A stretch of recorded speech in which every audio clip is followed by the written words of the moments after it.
am so happy to be here with Jacquie Verbal. I am so in awe of you since I came to Substack in November of last year. And I'm like, wow, this is a powerful, powerful sister here with a powerful message. And please introduce yourself, Jacquie. Oh, thank you. I appreciate it. So yeah, my name is Jacquie Verbal. That's not a pen name. That's my birth name. Jacqueline is my birth name. That's something that I found to be a fun fact that people didn't know. So I've been on Substack since February of 2024. And in that process, I have published my own book and I have started a community for Black writers here on Substack, a little corner carved out for us that's called Black Stack.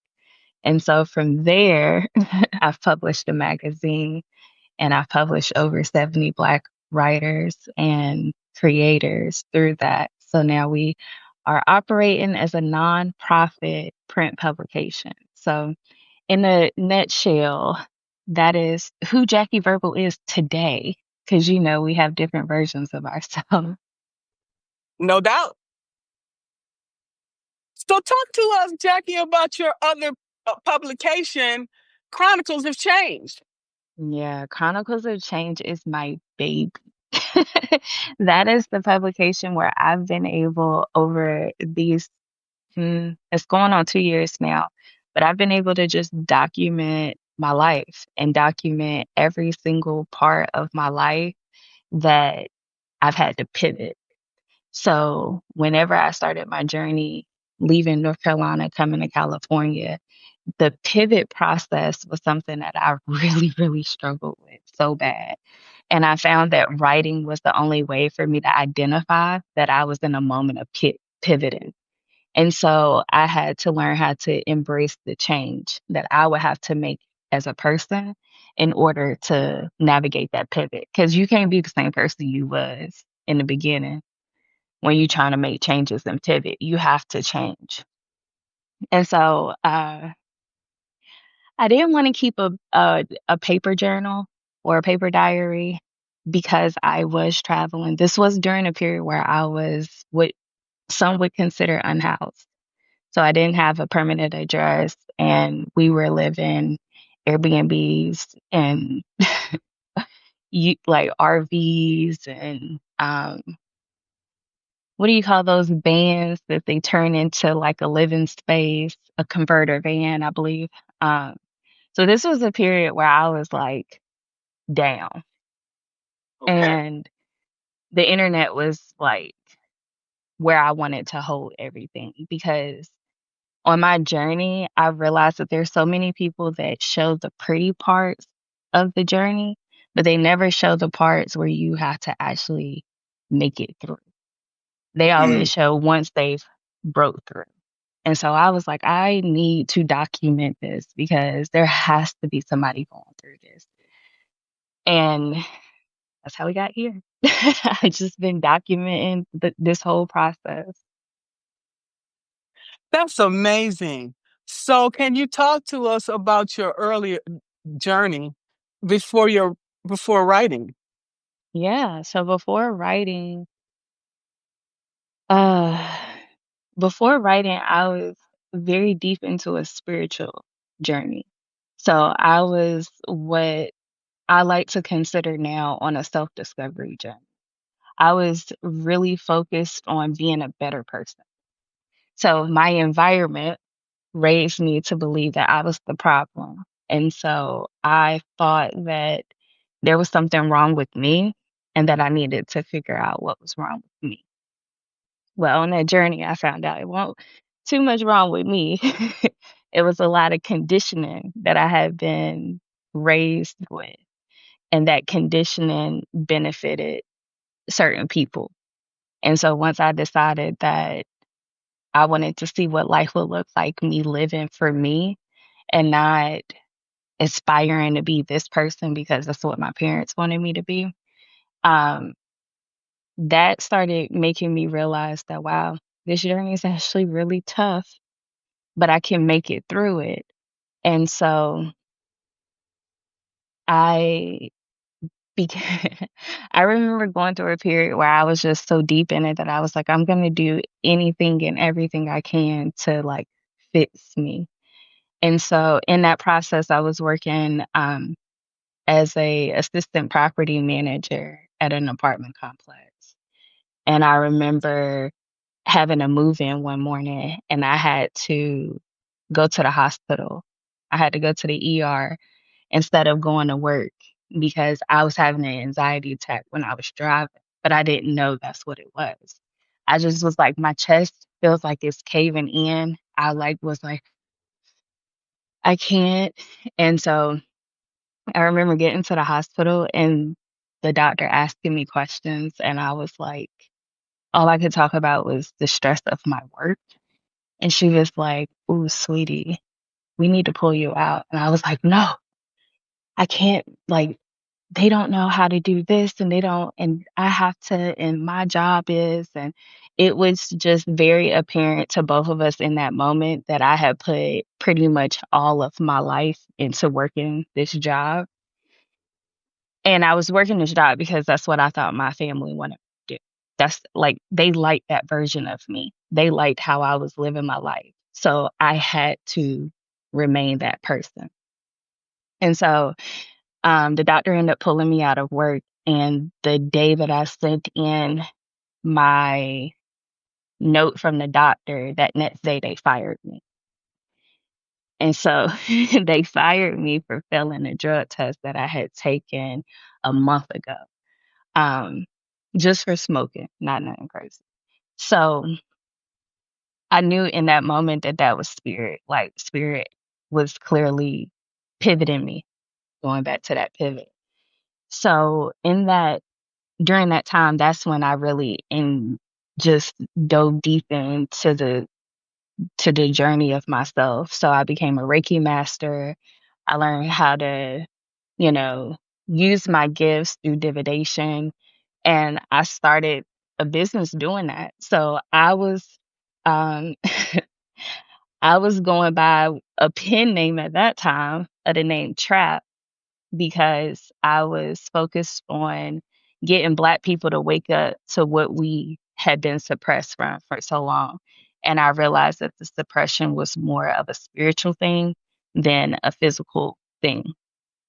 And so that was what I spent the first 4 years of 2020. So, yeah, before I started writing, that was a 4 year span. And that's all I was doing was deep into the spiritual journey, deep into understanding what I could control about me to fit and what I needed to embrace about me. So, in a nutshell, I'm gonna give you nutshells because I've had so many different versions of me, and I'm sure so many of us can relate to that. But um, even while I was doing the spiritual work, I was managing artists, um, rappers, Black guys that was rapping and doing Reiki on them and helping them advance their music. So I've always had my hands in different stuff that's related to the culture,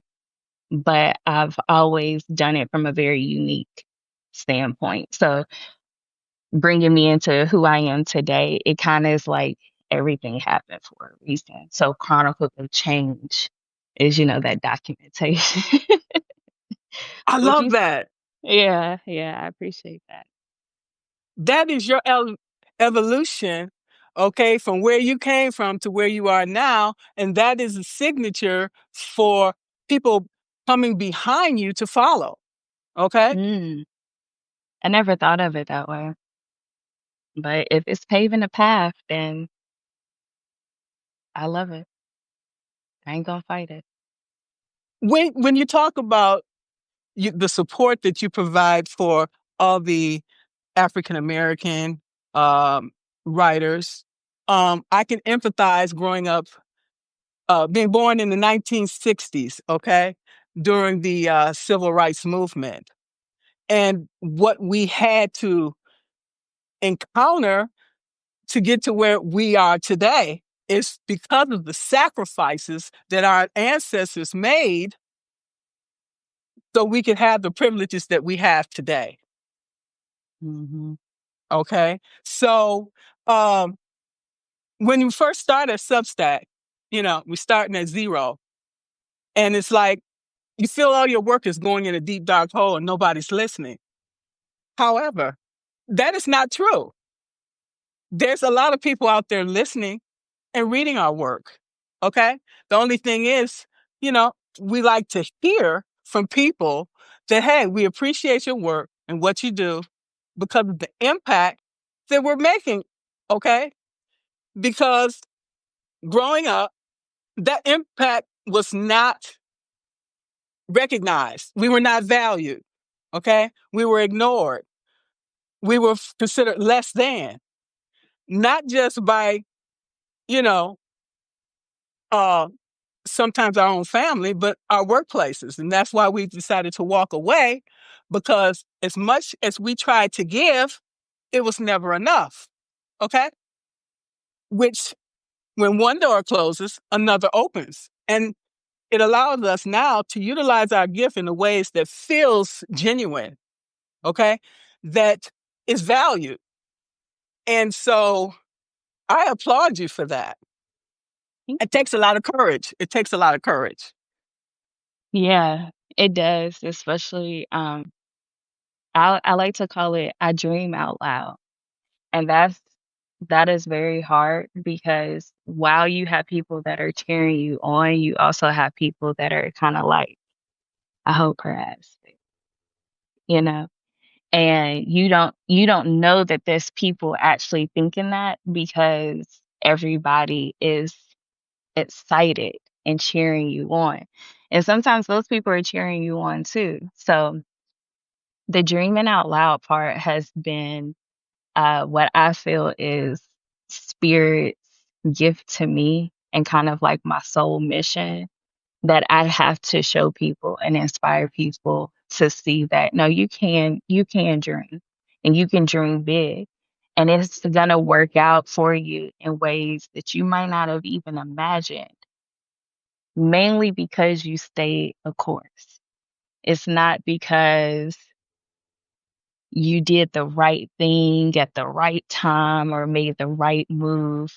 It was because you followed your intuition and that intuition led you somewhere. And so that's one of the biggest takeaways that I, kind of hope that I inspire people to understand that the spiritual journey and the journey itself, this isn't this isn't me calculating my moves. This is truly me having to feel my way through this thing. And the only way to get through it is to actually go through it. So you can't look at it and be like, oh, those bushes look really prickly. I might get cut up.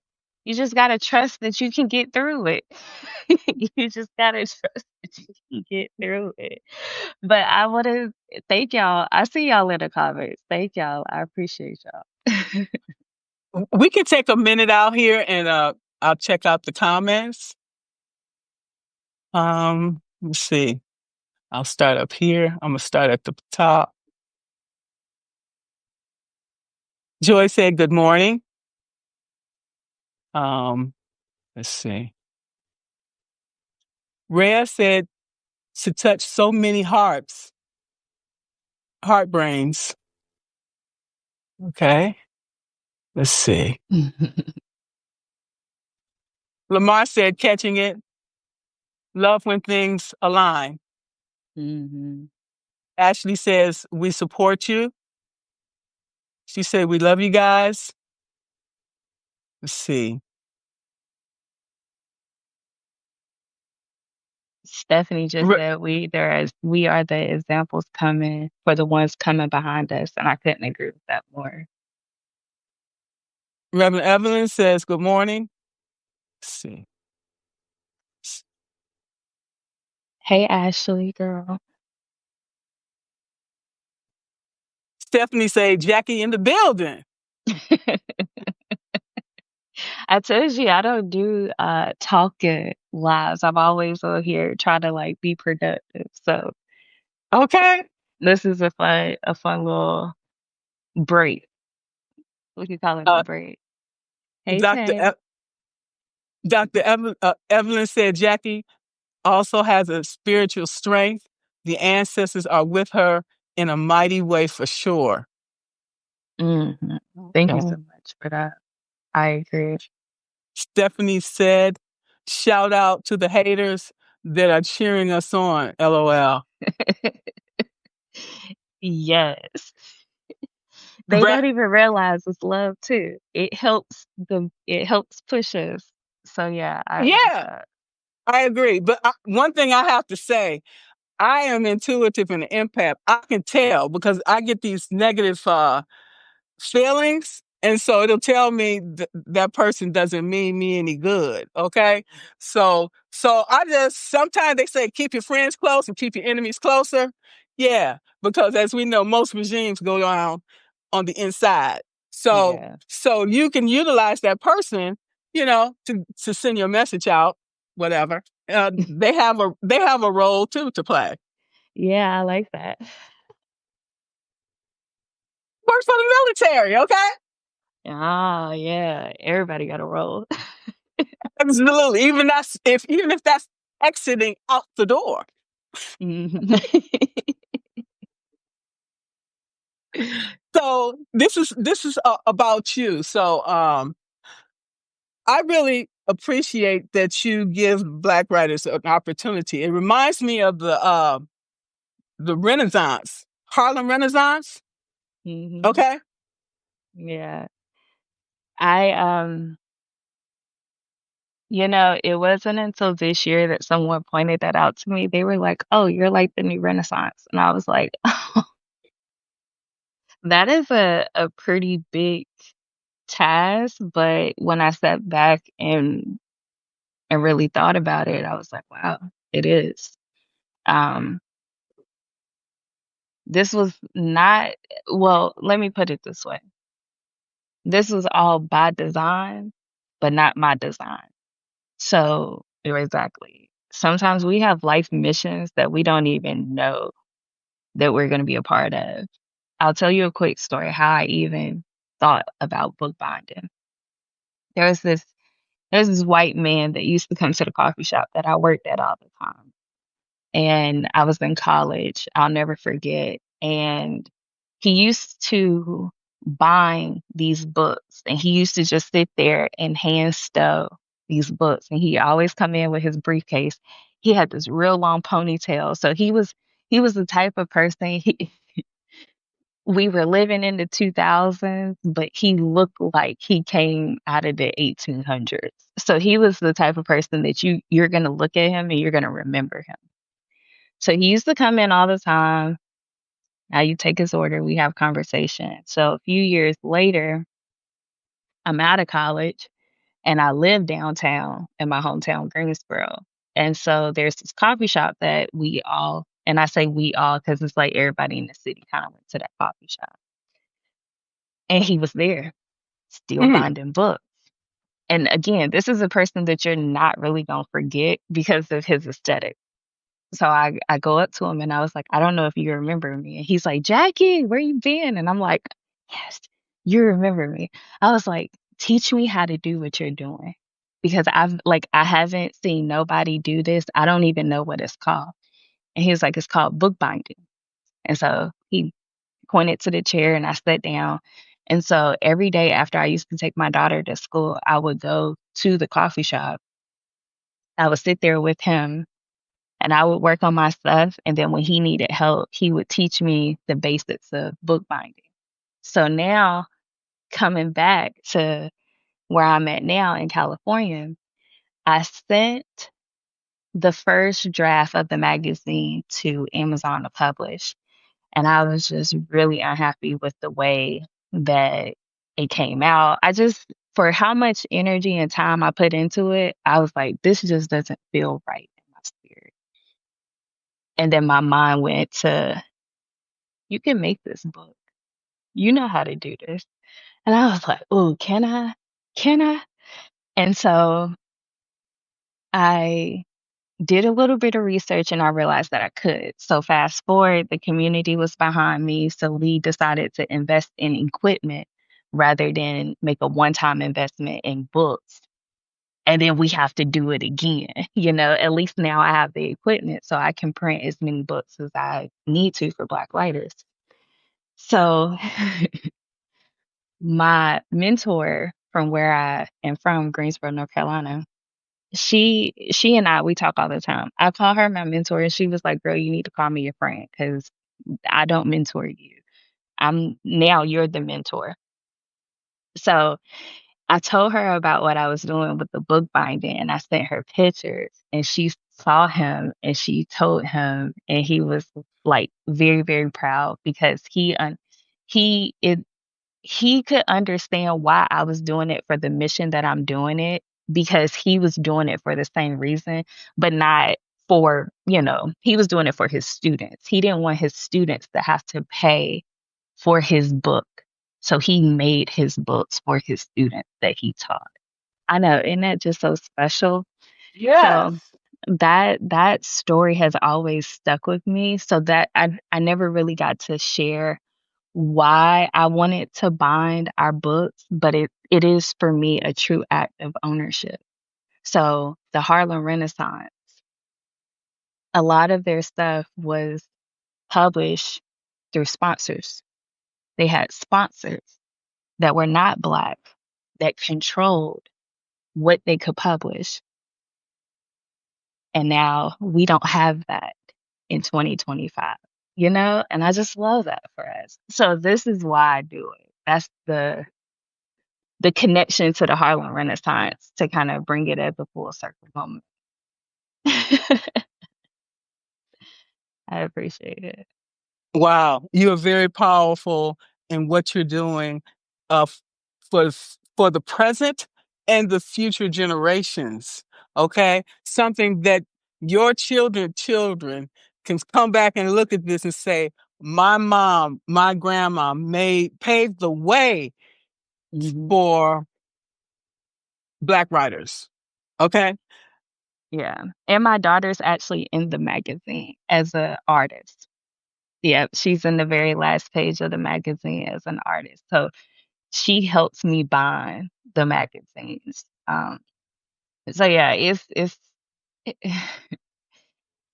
I had to go through these pivots in order for me to see what I'm actually doing and understand the delicacy in what I'm doing. I have to treat this very, very delicate because this isn't my book, you know?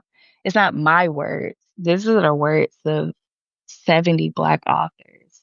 You have to treat that with care. You have to be careful with that because we see so many examples of people not being careful with our words and taking them and twisting them and, doing them every which way. But I just kind of take a little bit of pride in a lot more pride in the fact that there's that many Black writers. There's over 10,000 Black writers on this platform that trust me to submit their words for me to publish. I think that's such a huge deal, and I don't take it lightly. well, speaking of that, like when I first came to Substack, I wish I had known about you. I would have said, "Hey, here I am. Where do I go?" So, what do these writers, Black writers, how do they submit to you? Whatever requirements to become a part of your publication. So, that's a really good question because that's something I've been thinking about lately. For one, I realized that I can put it at the bottom of every newsletter, but people still don't see it, you know? So, one way that I've realized that I actually have been curating a lot of the newsletters, I do kind of like reach out to people. There's a couple of people that I've reached out to recently that I've been like, hey, Black Stack really needs this. I think that you'd be a great person to submit some stuff or have a column or whatever. And usually I see that people are very honored by me approaching them because they're shocked. that I see them, which is interesting because that's how Black Stack started. I be looking at everything. I Mm. I be reading people's stuff. I'm everywhere on Substack for the most part, and that's on purpose. I do that very intentionally. I schedule Substack time for me to treat it like social media. So, one way is more than likely you're on my list to reach out to. Two, a lot of stuff starts in the DMs. That song, It Goes Down in the DM, that is so Hey. funny. It's so funny because it's so true. In the Black Stat chat, that is where all of the newsletters have ever been birthed. Every single one of them has been birthed in the chat because I will ask the community and the community will respond.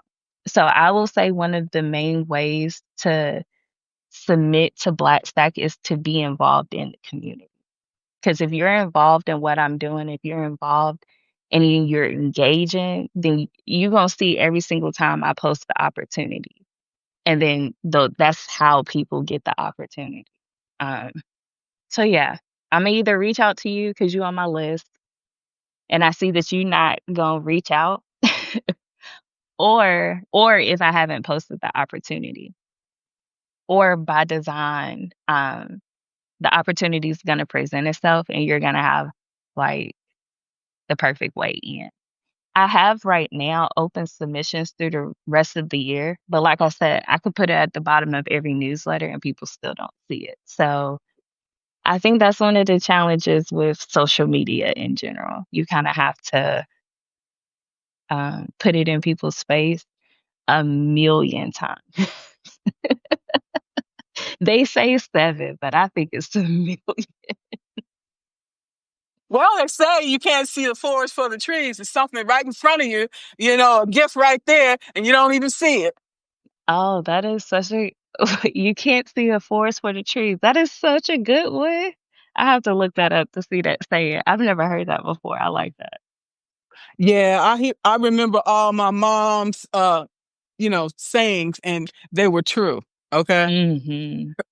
So that's for sure. And all of these things are good to know because, like I said, once I first came to Substack, didn't know nothing, you know, I come to you, boom. And there we go. It's all about community. Now, you talked about community. I know you be having your productivity hour and you have a highly engaged community. And it's like, dang, I wonder how she do that. I'm good at, I'm really good at notes, but how can I translate that to my own community? Mhm. Um, you know, I just posted this yesterday in a note. The best way to build community is by allowing the community to build with you. So, for example, Blackstack has been a community project that I built with the community. So I kind of put out a call of action. And when everybody was like, yes, where do I sign up? I made the account.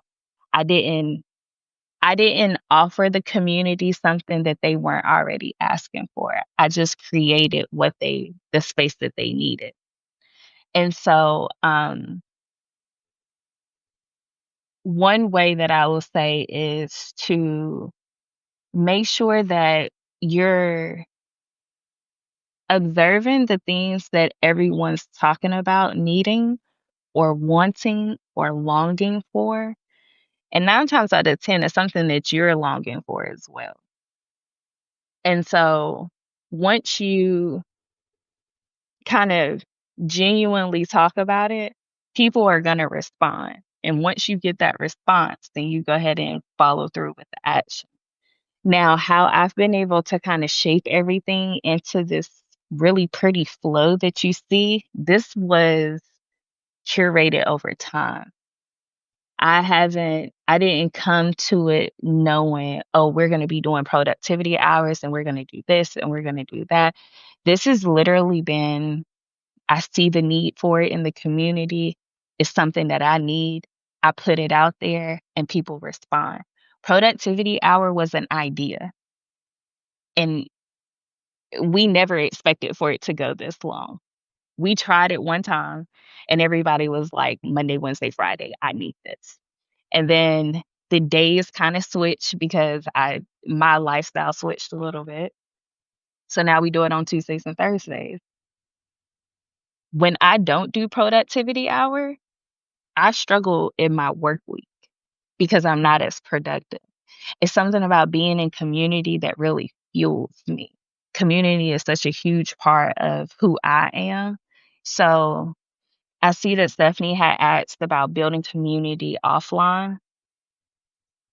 Once you have that online community, excuse me, it's a little bit easier to build that community in real life. But if you don't have that online community, I would say going and being a familiar face in the spaces that you want to be in community at. So sometimes we don't have to have the brick and mortar. There's several places here in Oakland where I'm a familiar face. So that is community for me. Now, some of those familiar spaces I've had to remove myself because I understand that they're not in alignment with the same mission and goals that I have. So, for example, my favorite coffee shop that has now shifted to a Black owned coffee shop. And while the Black owned coffee shop is not closer to my house, it's not about the convenience anymore. It's about the alignment. So, with this alignment, by me becoming a familiar face there, hey, owners, let's talk about having a writing club here. Can we meet here? Can we do this here? And then you have spaces that you can have like minded people and build that community. And so then you just kind of put it out on the internet because the algorithm is going to let locals find you. And then they show up. And that's how that builds. I would say I have a larger community in Oakland than I have in my hometown, which says a lot. That says a lot. So I don't know if I fully answered the question. There is no one, two, three step. It's more of kind of like what you were saying earlier. You feel it and then you see it. Um, I'm just now getting to a point of realizing the presence that I have on this platform because I've been so deep in it. Hitting 10K was kind of like, oh, it worked. Like you're not still executing the idea. The idea worked. And so you kind of got to treat community like that. You have to, there's a piece that we just published on Black Sunday and was talking about this very thing. Community is labor. This is labor. This is work. Making these magazines, this is work. This is labor. There's steps, there's a cover, and then you have the text, and then you have to put it together. So with the newsletter, I have to get the submissions, I have to curate it, I have to publish it, I have to work the piece because if I don't work the piece, then the piece is stagnant. People don't know that it's been published until I let them know that it's been published. So whenever I think about community, I tell people all the time, Blackstack is my employer. I work for Blackstack. So when people call me the leader and all that stuff, it kind of makes me like cringe because I'm like, no. If anything, y'all sign my paychecks. And I'm not even getting paid from Blackstack yet. So that's why like I make the Zooms and stuff like that so I can make a revenue. But right now, I can honestly say that every single thing that I do for Blackstack, I treat it like work because this is my sole mission. And so because I treat it as such, I can't take it lightly, you know. I can't show up. I can't show up half-assed. I have to put my all in, you know. Absolutely. And just looking at your transformation, from the past up to now, everything was leading you to this point. All Mhm. the skills, all the people, everything. Yep. That is so true. Um, which is kind of what Chronicles of Change has embodied. It has embodied all of my pivots and shifts so people can see. Like, if someone really wanted to track my past year, you would see that I manifested living at the beach. And I manifested that because I was homeless, living in a Airbnb that I could afford for a month. And in that Airbnb, it was at the beach. But I wasn't at the beach because I wanted it to be luxury. I was at the beach because my mom kicked me out because she was like, I can't do this gay shit. Her words exactly. Me, my now wife, and my daughter, we had just left the farm because the white farmer told me that I wasn't there for pleasure. I was there to work. But that's not what I had that's not why I was there. I was there for an experience. So I had to pack up and leave because I refused to be a slave in 2024. This is then, or 2023. So I left the farm. My mom agreed for us to stay there for just 3 weeks. By week 2, she was kicking us out. So the beach was the cheapest place from North Carolina. Myrtle Beach was the cheapest place that I could find an Airbnb for 30 days. That was not a moment that I was looking at and thinking, yeah, a year from now, I'm going to be living at the beach making books. Hell no. I was praying that in the next 30 days, I had enough money to figure out what the hell I was going to do and where we were going to go. So I say that to say Chronicles of Change has literally been like almost like my personal blueprint. I have to go back and read stuff. I have to go back and listen to the first time I ever wrote a poem and how my voice was cracking as I did a audio voiceover reading that poem, and it's titled Longing for Home.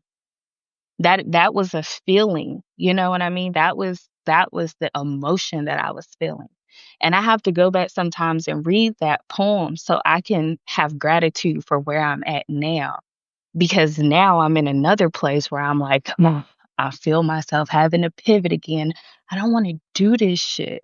But I go back and I remind myself of, but you could be here and you made it out. So don't have that mindset about it.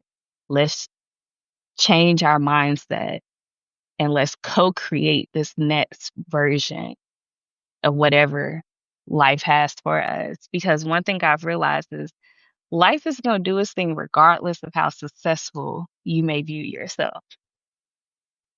When my dad died, that was at the peak of what I thought Black Stack was. Today I realized it wasn't. It wasn't. We've gone through so many changes since then. And, it's just one of those things where this is why I am such an advocate, and people probably know this about me, but I'm always encouraging someone to be vulnerable in your writing because it's not for people to be nosy, you know? Yeah, you may run into that, but if you're doing it from a genuine place, you have to know you're going to be protected. You have to know that you're divinely protected. So when you're sharing your experiences, you're sharing them to document your own life. All of the books that we have now of our ancestors is because they documented their life. They weren't doing this with the mindset of they were going to be a legend. You only become, and I'm not saying this because it's true. I'm saying it because this is what we see. But you only become a legend once you're dead. So you have to document your life in the now, whether you know that you're going to be a legend or not. But your kids deserve to know how you made it out of certain situations that they can't ask you about once you're gone. You know, I wish that my dad had a journal that could just keep. I wish that there was something in writing besides all of the oral conversations that we had. Because, you can't play those back, only in your mind. So I'm an avid person of document your experiences, document your story, because you, your offspring, the people that come behind us, they need it. They need it more than anything. So yeah, that's my little preaching moment about it. I love it. So Jackie, where do you see yourself going? With the world the way it is right now. Um, Eh, well, I see myself playing a major role in the revolution. Yeah. I definitely see me being one of the people on the front line trailblazing it. Um, and it's not because I want to. It's not because I want to. It is because the shit pisses me off that bad. And excuse my language, but that is just truly how angry I am with the state of the world. Um, and I've always been like this. I was like this his first election. Um, I was like this 9/11 when I was in the fifth grade. I've always been like this. Um, I am currently fighting with spirit because I want it to be more than books. I want it to be more than words. I want to I want to organize and do something that will really impact us for years to come, for generations and centuries to come. I don't want a band-aid fix. And yeah, so right now I have this residency, this study hall residency, and this is my way of trying to do as much research and study on the past so I can kind of see where the loopholes are for today.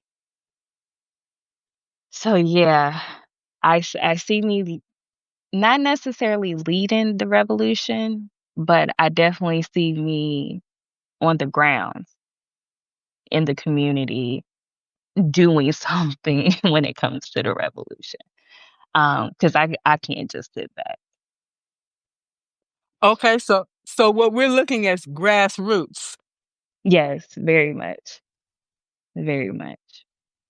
Okay. The publishing part, that is, so by Black Site being a nonprofit print publishing house, that is to avoid banning our books. So there's a very strategic kind of like way that I'm going about it to make sure that we are protected in all aspects. And I mean all aspects. So if there comes a time where, the internet's not safe to communicate, okay, I have mailing addresses. I can send information out through this print publication. I can get the message out. So I'm in Oakland. Uh Marcus Books is the exact place that the Black Panthers were getting their newspapers printed. And they want the magazine to sit on the shelves. They're waiting on me to drop off some books. So Spirit knew Spirit knew that I would follow and I wouldn't question and I would just do the work. Um I just didn't know that this is what the work was going to entail. So I'm trusting that I'm protected, um, because I do think that as much as I would like to believe that I'm not on a radar yet, I believe that I am. I believe that I've already made an impact, and I'm just late on seeing the impact that I'm making, if that makes sense.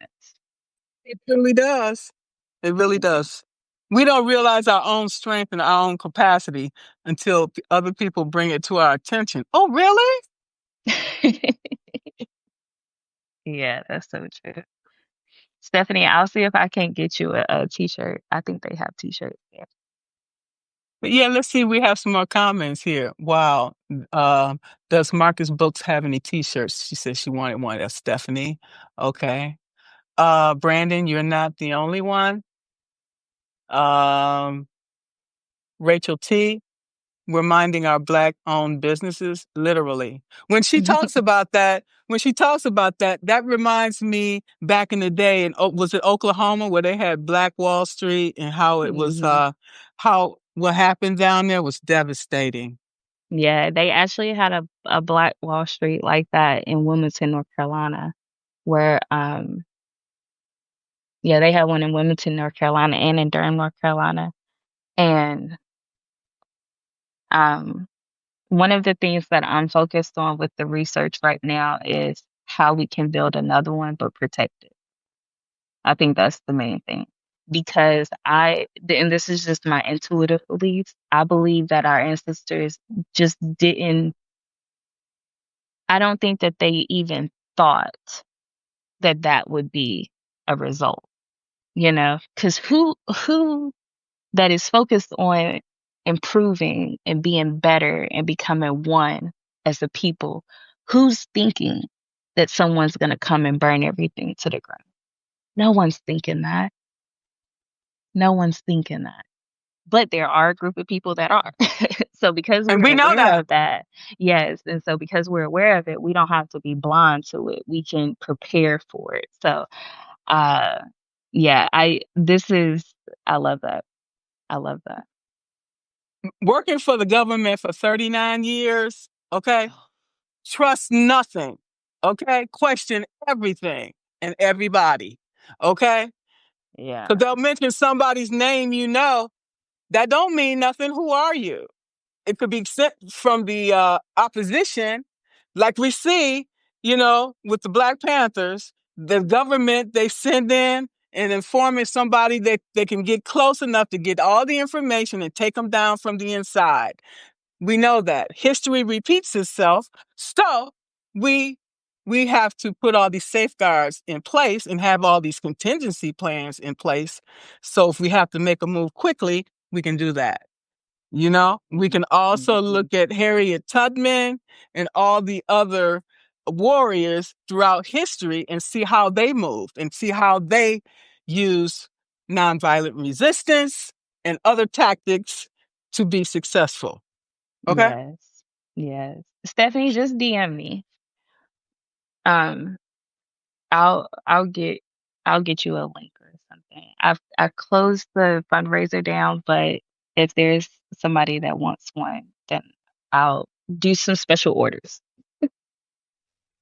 Okay. All right then. Um, so is there anything else in particular, Jackie, that you would like to talk about?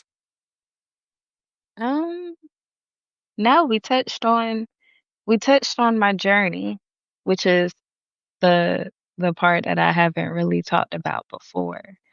Um, no, don't worry about it, Stephanie. You're fine. And yeah, right now I'm just in a place of realizing realizing the baton that's been passed to me, honestly. And so I'm just kind of like, oh, okay. Well, now that I know that we're running a race in a war, let me gear up. So I think I'm in my gear up stage. Well, speaking of that, I mean, I served my time, okay? I made all my sacrifices. So I'm at the stage now that I'm going to give all you young people the resources and tools that you need that I know about, okay? So you can go out there and fight the fight, okay? and I will advise you accordingly. Yes, I love that. I love that. We need more from your generation to help us, because your generation's a very unique one because you've been able to see both sides of this thing. You've been able to see the oppressed side, and then you've been able to see the side where it was improvement, you know? And so now you get to see it almost reversing back. And so where you came into life is almost where we're at now. So you have a very unique eye for what's happening that I think that um, my generation, the younger generations, and your generation, we could definitely learn a lot from each other right now if we would all come together. So I think conversations like this are going to be important. Absolutely. That's why I love them. Okay. Bringing everybody together. I don't care if you're green, black, purple, blue. As long as long as you're a like-minded individual, let's go. Let's work together. We can accomplish more working together than working separately or that's the problem. Everybody want to do their own thing. Okay. That time frame, that's gone. Okay. So now we got to come together for the bigger cause. Okay, look at the big picture. Everything is at stake. Okay, Yeah. A book that we're reading for my book club right now is called Urugu. And in that book, they talk about the five empires, how the five empires, if we came together, how we could actually um, reverse some of this frame of reference that we've been living under and domination for so long. So I think that there is a time where the key word is like mind, like exactly. If you're not, then go somewhere else because you're pulling my energy down, and I ain't got time for that. Okay, yeah. Yes, Joy. I'm definitely gonna make me some collard greens this week. Bring a big pot of collard greens to the function. I think having dinner and conversation over dinner. I sat at my dinner table for this conversation, so I think that's gonna be a key part of the journey. Bringing people in, feeding people, not just with the words, but with the food. Um, because then you'll really be able to know who's on your side. absolutely. I'm so glad you mentioned that because uh, having been ostracized by my family, okay, because my father decided to have a affair outside of his marriage, a Baptist minister, okay. So I told people in the notes that for the day before Thanksgiving, we can have dinner together. Okay. So I don't have to eat alone and they don't have to eat alone. Okay. And Yeah, that's how we create this community because people are hurting. People are looking for connection. And so that's our role. Okay. That's our role. yeah. It's funny. I have posted that too. I was like, I just want to cook y'all dinner and we just read books and study together. I think that would just be a grand old time. I'm gonna make sure Absolutely. I bring some collard greens. I love You collard gonna greens. you gonna have some candy yams? I'll be over there. Yeah. Yes, I love it. Y'all are hilarious. Okay. This was so Yeah. fun. Yeah, and one Thank you. maybe one day next year, I think a lot of us substackers we should just meet in person and just have a grand old time. Okay? Yeah, Yeah. I've in February of this year I hosted a dinner in Brooklyn. And so it was about 25 of us that got together from Black Stack. And then I've hosted a couple of in-person writing workshops or writing days. So I am just stay on the lookout. I know we have one in London that we're planning right now. So there are some more in-person community events. I'll be at Marcus Bookstore this weekend, doing some stuff with them. So, yes, bringing community back together is in person is definitely one of my top priorities for next year. Awesome. Well, Jackie, let me know how I support you. I support you in recommendations, because that's another thing people need to understand. Like-minded people, we recommend each other, and that's how we grow. I can't tell you how many uh subscribers I get just from recommendations alone. Mm, Okay? yeah. Yeah. That's I powerful. hope that yeah, I hope that I do a lot of recommendations on Black Site. I give them out like candy over there. And I wonder, I'm gonna look at the numbers to see if that's been helping people. But yeah, that is like one of the key points of Black Stack is making sure that that's why I do the Black Reads newsletter to spotlight Black writers so that way we can find each other and support each other. So, yes, I love that. This was such a good, fun conversation. I know my, I know my gang. They're gonna be like, "Okay, Jackie, when we having the next just regular talk?" See what you started? I know. No, you started this. It's all good. I want to thank you, and you let me know how I can support the effort. I'm not going to be on the front lines, okay? But I will support, okay? You can give us some strategies. I appreciate. I got you. I'm there, okay? Yeah. Thank This you is so much. fun. Thank I you. want I want to see if anybody what else is said here. Like the Oprah effect, the Jackie effect. Okay, we'll take it. Thank you, Rachel. Yeah, thank y'all for coming through. It's a few of the productivity hour people in here. Okay.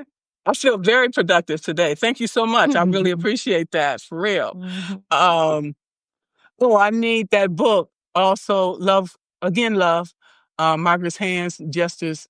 They are bringing me so much joy. Yeah, that's me. Okay. Definitely funny. Okay. Thank you Look, all I got so all my much. glasses. Okay. Yeah, this Thank was you all. fun. Thank you so much. I really appreciate you. Yes, it was a blast. Thank you for inviting me. Yeah, my pleasure. And thank you all for coming. Thank you so much. All right. Bye. Bye bye. Love y'all. Bye. Bye.